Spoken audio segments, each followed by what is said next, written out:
Hello students, আজকে চলে এসেছি নতুন একটি প্রশ্ন নিয়ে। প্রশ্নটি WBJEE 2006 এসেছিল, অর্থাৎ খুবই একটি গুরুত্বপূর্ণ প্রশ্ন। প্রশ্নে বলা আছে ই মানের একটি সুষম তড়িৎ ক্ষেত্রে একটি ইলেকট্রন অবস্থিত যার আধান -e এবং ভর m। ই এর মান এমনই যে ইলেকট্রনের উপর তড়িৎ ক্ষেত্রের জন্য বল ইলেকট্রনের ওজনের সমান। এই অবস্থায় ই অর্থাৎ ইলেকট্রনিক ফিল্ডের মান কত? এখানে 4টি অপশান দেওয়া আছে, চলো দেখা যাক উত্তরটা কী হয়। প্রশ্নে বলা আছে ই অর্থাৎ ইলেকট্রনিক ফিল্ডের মান এমনই যে ইলেকট্রনের উপর তড়িৎ ক্ষেত্রের জন্য বল ইলেকট্রনের ওজনের সমান। অর্থাৎ আমরা লিখতে পারি, আমরা জানি electronic field E is equal to F/Q। এখানে এফ হচ্ছে প্রযুক্ত বল এবং কিউ হচ্ছে ইলেকট্রনের আধান। এখানে আধান কী আছে? -e, অর্থাৎ ই ইকুয়ালস টু F/E।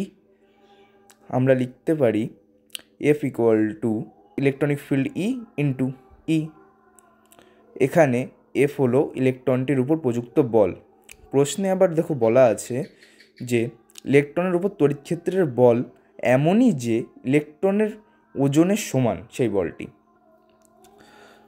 অর্থাৎ প্রশ্ন অনুসারে এখানে প্রযুক্ত বল ই, বড় হাতের ই এবং ছোট হাতের ই ইকুয়াল টু ইলেকট্রনের ওজনের সমান, অর্থাৎ electronic field E into E equal to mg, বা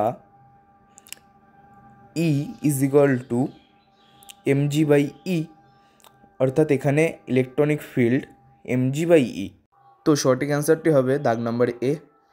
আজকের ভিডিওটা এই পর্যন্তই। যদি ভিডিওটা ভালো লেগে থাকে অবশ্যই একটা লাইক করো, আর এমনই যদি ফিজিক্স রিলেটেড কোনো সমস্যা থেকে থাকে আমাকে কমেন্টে অবশ্যই জানিও।